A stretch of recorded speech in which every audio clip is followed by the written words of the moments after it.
automating is so important because then you can start to do more value add items, so But right. in B2B, because of the utility part of this, and about helping them do their job, a lot of times, like things like exploded diagrams, where it shows a product broken apart with all the different parts that make up that, so they understand how it works, how it can be replaced, how it can be repaired, how it can be put together, or whatever it might be. That's a great example of kind of new things that people, even distributors, are starting to include on their websites. Right. Couldn't agree with you more. This is the age where you can never have too much content, right? So the more information you put out there, the more it's consumed.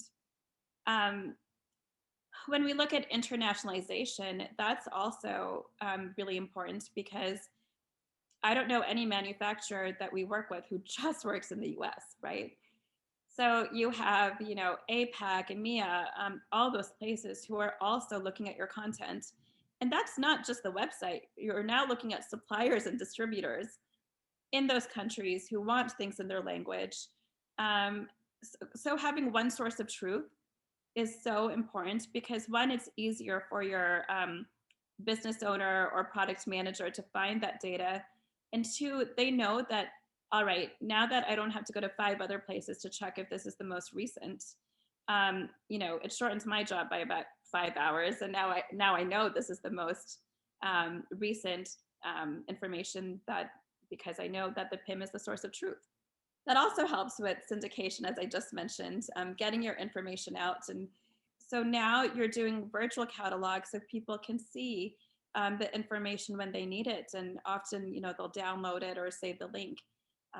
So we've actually had a couple clients who have not been quite ready to transact yet, on an e-commerce site, but they're ready to show their product information. And it becomes a great tool for the salesperson as well. So if you're kind of one of those people who have all of the information and data spreadsheets and you're doing kind of the interim phase and the next phase, this is a great interim phase for you to go to, is get to that virtual catalog with your products. PIM, even syndication, is not really about e-commerce, right? Right. It's about digitizing your product content so that it can be used wherever it needs to be used, Right. right? E-commerce might be a destination today or in the future, uh, but there's a bunch of places that can be used. I mean, digital catalogs is a great example of that, for them, or virtual catalogs is a great example of that. Or even just sending weights and measures to your distributors is another example of that, where doesn't have to be about e-commerce. It's just about where it needs to be used. Exactly. Exactly. It's just ingesting information for people, right?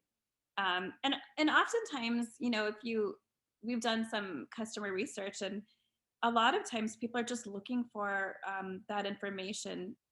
The next row below talks a lot about more of the technical side of a PIM, and part of that is, of course, release planning, having approval workflows. So if there's a product manager who enters in their product information, you just have a check in place to make sure that yes, this makes sense, yes, this is accurate, and it can go up on the site. But the other thing, and Justin, you mentioned this in the very beginning, um, in your cautionary tale, is about data integration. And I think you will agree with me that every B2B company we've worked for has a lot of technology debt and a lot of legacy systems. And I can't tell you how many people either have their product data in Excel spreadsheets, PDFs, or they put it all into their ERP. So now you have various places that you have your product information. The other thing that happens quite a bit is mergers and acquisitions, right? You get a new company, now you own all their products. So how do you do that where you can put it all into one place? And that's where a PIM comes in. It can ingest information from different sources. Yeah, and I think it comes down to taxonomy in a lot of ways, Mm. because what happens is when that information is in your ERP, it is how the company thinks about that, right? Um, it's the product families that maybe the organization is grouped in. The other big thing here is SEO driven product search is such a big thing these days. So you want to be able to have the right technology where you can add metadata, you can tag it, and you can really start to get into that SEO driven search, or sorry, SEO driven product commerce. This is where we need to stop, really bastardizing the technology. And